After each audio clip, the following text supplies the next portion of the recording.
palavra de Deus nos ensina a não usar a nossa língua para falar mal de ninguém, mas também nos ensina a não emprestar o nosso ouvido a quem fala mal.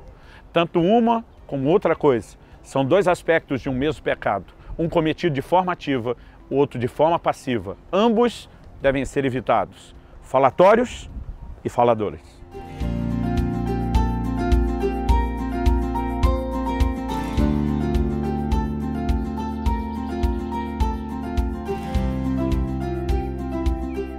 Gente, estou hoje em Lisboa, Portugal. O cenário que temos aqui ao fundo é a ponte Vasco da Gama. E estou passando para trazer mais uma palavra ao seu coração.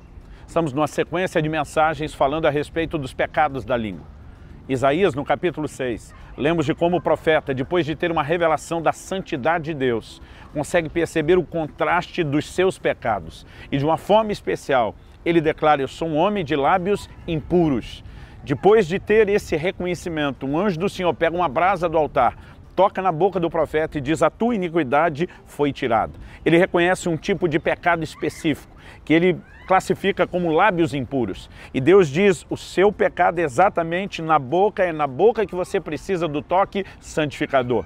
Tem nos levado a tratar dos pecados da língua. Tiago, capítulo 3, diz que todos tropeçamos em muitas coisas, mas se alguém é capaz de refrear a sua língua, esse tal é varão perfeito. O que nos mostra que esse é um assunto que não apenas merece a nossa atenção, mas que quando exercemos domínio sobre a língua, isso nos leva a andar em vitória em muitas outras áreas e evitar muitos outros tipos de erros. Já falamos a respeito de murmuração, de maledicência, de palavrões, todos como expressões dos pecados da língua.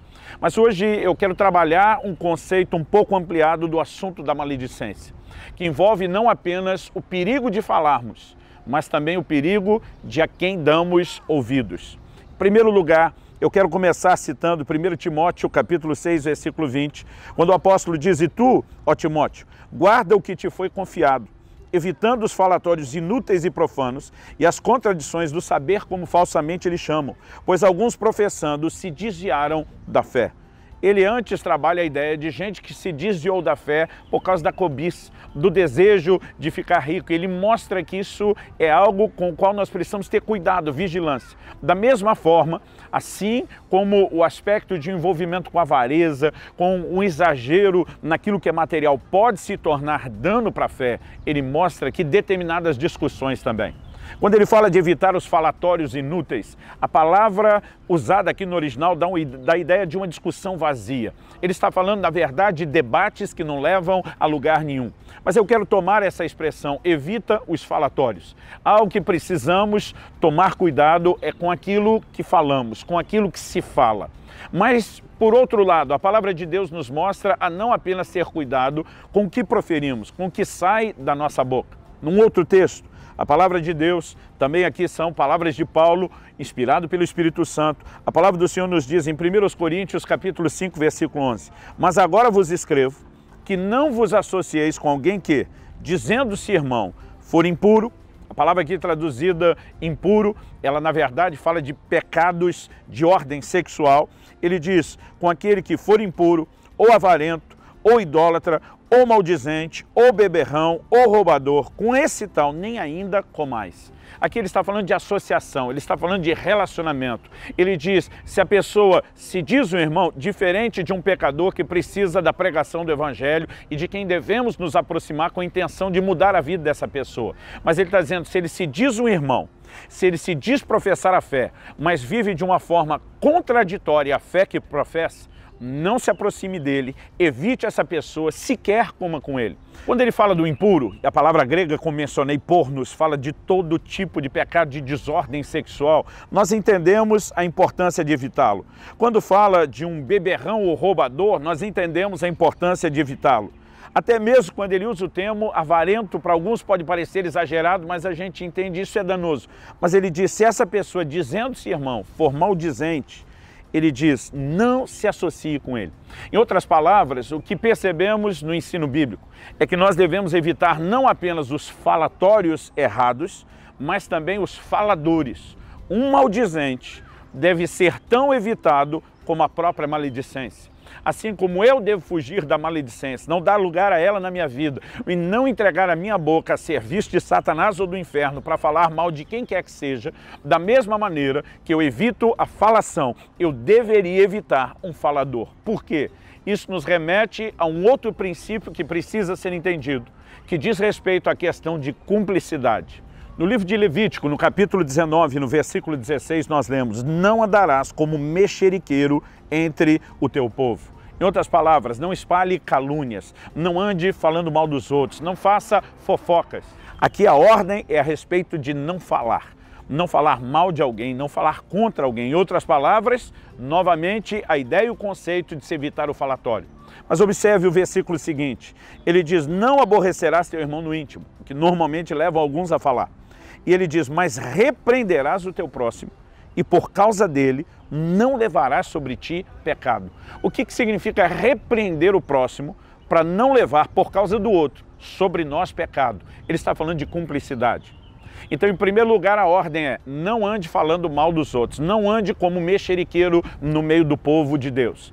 Mas, se você é alguém de quem o mexeriqueiro se aproximou para falar, a Bíblia está dizendo que você tem que repreender essa pessoa. Você não pode dar ouvidos a ela, porque se você não fala mal de ninguém, se você não comete a maledicência, mas você simplesmente ouve quem está fazendo isso, você é tão errado quanto a pessoa quem fala. E o texto está dizendo que se você não repreender quem está errado, quem está falando de forma equivocada, você então está associado por cumplicidade ao pecado que essa pessoa está cometendo, e você vai levar pecado por causa dessa pessoa. Você consegue imaginar, se cada um de nós de fato tivesse essa consciência e esse entendimento bíblico? Provérbios 26, 20 diz: sem lenha o fogo se apaga, e não havendo maldizente cessa a contenda. Não haveria problemas se não houvesse maldizentes, não haveria tanta confusão se não houvesse gente falando mal, assim como não há fogo quando não há lenha. Se o fogo não for alimentado, ele não perdura. Da mesma maneira, nós precisamos olhar para toda difamação, para toda maledicência, ela sempre precisa ser alimentada. E toda pessoa que está falando procura alguém para ouvi-la. Muitas vezes, mesmo se não concordamos com aquela pessoa, mas permanecemos em silêncio, nós estamos errando. Nós precisamos aprender a ter postura nesse sentido. E eu posso te dizer que eu já fiz isso muitas, mas muitas vezes na vida. Gente que me procurava para falar mal de outro, eu dizia: eu não quero ouvir. Não, mas eu tenho provas, não me importa se você tem provas, eu não quero ouvir o que você tem para falar contra essa pessoa, eu não quero dar ouvidos a você. Você já falou com a própria pessoa? Por que você não resolve com ela? Por que você tem que falar dos erros dela para mim? Já tive situações onde alguém começava a falar de uma outra pessoa no recinto, e eu interromper a conversa, chamar outra pessoa e dizer: fulano, vem cá, o que gerava muito constrangimento no primeiro. E eu dizia para a pessoa: por favor, continue agora o que você estava falando dele. Muitas vezes, se agirmos dessa forma, as pessoas vão tratar como se nós é que fôssemos rudes e não como se eles que estão tentando falar é que estivessem errados. Você consegue imaginar se cada um de nós parássemos não apenas a nossa própria maledicência, mas a maledicência dos outros? Se, em vez de simplesmente passarmos informações adiante como fazemos, validando o que alguém nos contou, falando mal das pessoas e daquilo que eles cometeram, se nós tivéssemos a postura correta, você consegue imaginar o impacto que isso teria dentro da sociedade, dentro da igreja, dentro das nossas famílias? Considere comigo a seguinte questão, é um registro bíblico. Davi está sendo perseguido por Saul, que quer matá-lo, quer tirar sua vida.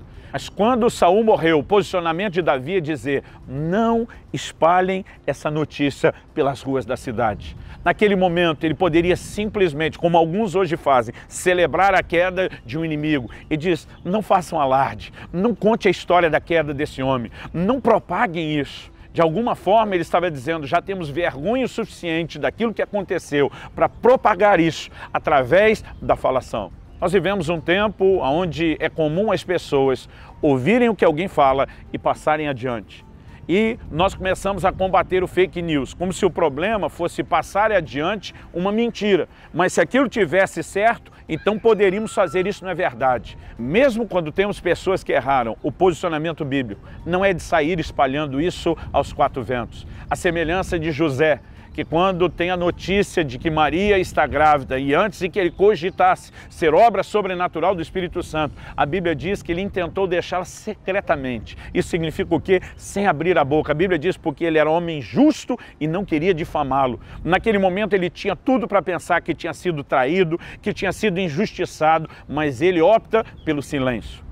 Outro dia, uma pessoa quis falar mal de outra, eu falei, eu prefiro não participar disso. Não, mas essa pessoa, inclusive, já falou mal de você, ela me disse. Eu falei, não importa, eu não faço questão nenhuma de falar mal dela. Eu não tenho a obrigação de replicar isso. E eu falei para essa pessoa, o que ela está falando de mim revela quem ela é. E a minha decisão de não falar dela revela quem eu sou. Jesus disse que a boca fala do que está cheio o coração. Se estamos transbordando difamação, algo está errado dentro de nós. Mas se estamos deixando que outros falem, estamos permitindo que encham o nosso coração, o que consequentemente nos fará também falar depois. O conselho bíblico, a receita para vencer isso, evitar os falatórios, mas evitar os faladores. Maldizentes precisam ser parados, maldizentes precisam ser repreendidos. Estamos vivendo uma época onde a pessoa pode até errar, mas nós não podemos repreender quem está errado, senão nós é que parecemos errado. A palavra de Deus diz, fira-me o justo, e isso me será por benignidade, será como olhos sobre a minha cabeça. Precisamos voltar ao bom comportamento bíblico de repreender quem está errado e parar os faladores. Evitar tanto o falatório como os faladores. Que Deus nos dê graça e que a nossa postura seja firme, não como mero legalismo, mas como uma atitude para honrar e glorificar a Deus e que condiga com a palavra de nosso Deus.